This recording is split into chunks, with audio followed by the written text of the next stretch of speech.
જય દ્વારકાધીશ, સ્વાગત છે એક નવા બ્લોગની અંદર, શોર્ટ વિડીયાની અંદર. કેમ છો મારી યુટ્યુબ ફેમિલી?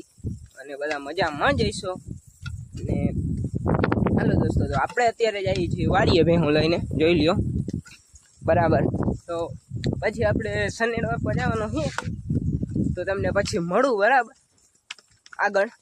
તો જોતા રહેજો અમારી ચેનલ. અત્યારે ગાડી લઈને વાડીએ જવા માટે, અને આપણે જવા